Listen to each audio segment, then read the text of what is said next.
ഇന്ന് എബിയും സോനയും റെയിൽവേ സ്റ്റേഷനിൽ നിന്നും തിരിച്ചു വീട്ടിലെത്തിയപ്പോൾ വീട്ടുകാർ അവരെ ഉറങ്ങാതെ കാത്തിരിക്കുന്നുണ്ടായിരുന്നു. അവരെ നേരിട്ട് കണ്ട് സംസാരിക്കേണ്ട കാര്യങ്ങൾക്ക് വേണ്ടിയിട്ട്. അത് വേറെ ഒന്നും അല്ലായിരുന്നു, എത്രയും പെട്ടെന്ന് തന്നെ നിങ്ങളുടെ വിവാഹം നടത്തണം. പ്രകാശിന്റെ അമ്മാമ്മയെ കാര്യങ്ങളെല്ലാം ഞങ്ങൾ പറഞ്ഞ് മനസ്സിലാക്കിക്കോളാം, ആ കാര്യത്തിൽ നിങ്ങൾ ടെൻഷൻ അടിക്കേണ്ട എന്നും അവർ പറഞ്ഞു. പ്രകാശിന്റെ അമ്മാമ്മയെ ഒട്ടും വൈകിക്കാതെ തന്നെ അവർ പിറ്റേ ദിവസം തന്നെ പോയി കാണുകയും എല്ലാം പറഞ്ഞ് മനസ്സിലാക്കുകയും ചെയ്തു. അങ്ങനെ നമ്മുടെ എബിയും സോനയും വിവാഹിതരാവുകയും അവരുടെ ജീവിതം അവർ വളരെ മനോഹരമായി മുന്നോട്ട് കൊണ്ടുപോവുകയും ചെയ്തു. കാരണം അവർക്ക് ഏറ്റവും നല്ല കൂട്ടുകാരാവാൻ കഴിയുമെങ്കിൽ ഏറ്റവും നല്ല ഭാര്യ ഭർത്താക്കന്മാരായി ജീവിക്കാനും കഴിയുമെന്ന് അവർ തെളിയിച്ചു. ഇന്ന് ഇവരുടെ ജീവിതത്തിലോട്ട് ഒരു കുഞ്ഞു മാലാകക്കുട്ടിയെ കൂടി അവർക്ക് കിട്ടിയിട്ടുണ്ട്.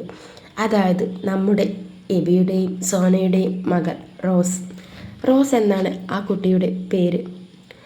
ആ കുട്ടിയെ കൊഞ്ചിച്ചും ലാളിച്ചും അവരുടെ ജീവിതം വളരെ മനോഹരമായി മുന്നോട്ട് പോകുന്നു.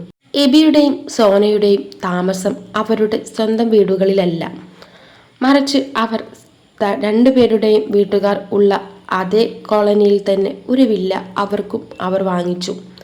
എന്നിട്ട് അവിടെയാണ് അവരുടെ താമസം. രണ്ട് വീട്ടുകാരുടെയും അഭിപ്രായവും അത് തന്നെയായിരുന്നു. ഞങ്ങളുടെ കൂടെ ആവേണ്ട നിങ്ങളുടെ താമസം, നിങ്ങൾക്ക് നിങ്ങൾക്കായിട്ടുള്ള ഫ്രീഡവും പ്രൈവസിയും വേണമെന്നായിരുന്നു വീട്ടുകാരുടെ താല്പര്യം. അത് ഒരു കണക്കിന് നന്നായി. അതുകൊണ്ട് അവരുടെ ജീവിതത്തിൽ അവർക്ക് ആരെയും പേടിക്കാതെ ജീവിക്കാൻ കഴിയും. പ്രകാശൻ വിവാഹം ചെയ്തത് ആരെയെന്ന് നിങ്ങൾക്കറിയണ്ടേ? അത് നമ്മുടെ വർഷയെ തന്നെയാണ്. പിന്നീട് വർഷയുടെ സങ്കടങ്ങളും എല്ലാം പ്രകാശന് മനസ്സിലായി. കാരണം വർഷയും താനും തുല്യ ദുഃഖിതരാണ്. എബിയുടെയും സോനയുടെയും ഒത്തുചേരൽ ഞങ്ങളെ രണ്ടുപേരെയുമാണ് ദുഃഖിതരാക്കിയത്. അതുകൊണ്ട് തന്നെ പരസ്പരം മനസ്സിലാക്കാനും സ്നേഹിക്കാനും വളരെ എളുപ്പമാണെന്ന് അവർക്ക് മനസ്സിലായി. പ്രകാശൻ അത് തൻ്റെ അമ്മാമ്മയെ അറിയിക്കുകയും ചെയ്തു. അങ്ങനെ അവർ ഒന്നാവുകയും ചെയ്തു. അവർക്കുള്ളത് ഒരു മകനാണ്. പ്രകാശൻ്റെ അമ്മാമ്മയുടെ കൂടെ നാട്ടിൽ തന്നെയാണ് പ്രകാശനും വർഷയും താമസിക്കുന്നത്. വല്ലപ്പോഴുമൊക്കെ തൻ്റെ മാതാപിതാക്കളുടെ അടുത്തോട്ട് പോകാറുമുണ്ട്. അമ്മാമ്മയ്ക്ക് വർഷയെ ഒരുപാട് ഇഷ്ടമാണ്.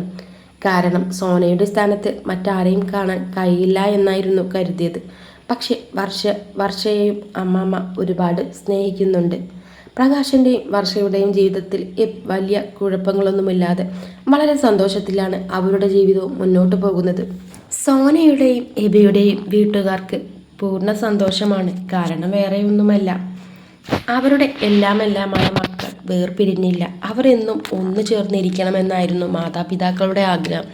എന്നാൽ അത് മക്കളുടെ മനസ്സിൽ വരുന്നില്ലല്ലോ എന്നായിരുന്നു അവരുടെ ചിന്ത. എന്നാൽ അതെല്ലാം വെറുതെയാണ്.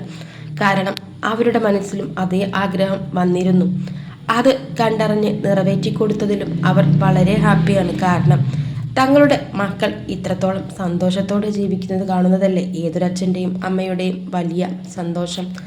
അത്തരം സന്തോഷത്തിലൂടെയാണ് ആ മാതാപിതാക്കൾ ഇപ്പോൾ കടന്നു പോകുന്നത്. ശുക്രി കഥ പറഞ്ഞു ലാസ്റ്റ് നമ്മുടെ കേണൽ സാറും റുക്കുവും ഒടുവിൽ ശുക്രിയാവുകയും അവരുടെ ജീവിതം തുടങ്ങുകയും ചെയ്തു. ഇതിനെല്ലാം കാരണം നമ്മുടെ എബിയും സോനയുമാണ്. അവരുടെ കുഞ്ഞു തമാശ അത് മറ്റു രണ്ടുപേർക്ക് ജീവിതമായി മാറി. ഇന്ന് അവരും വളരെ സന്തോഷത്തിൽ തന്നെ ആ കോളനിയിൽ തന്നെയാണ് ജീവിക്കുന്നത്. ജോലിക്ക് വന്നതായിരുന്നു രുക്കു. എന്നാൽ ഇന്ന് വേറൊരു വീട്ടിലെ ഉടമസ്ഥയായി മാറിയിരിക്കുന്നു നമ്മുടെ രുക്കുവിൻ്റെ ജീവിതത്തിലും വലിയ മാറ്റങ്ങൾ കൊണ്ടുവരാൻ കഴിഞ്ഞിട്ടുണ്ട്.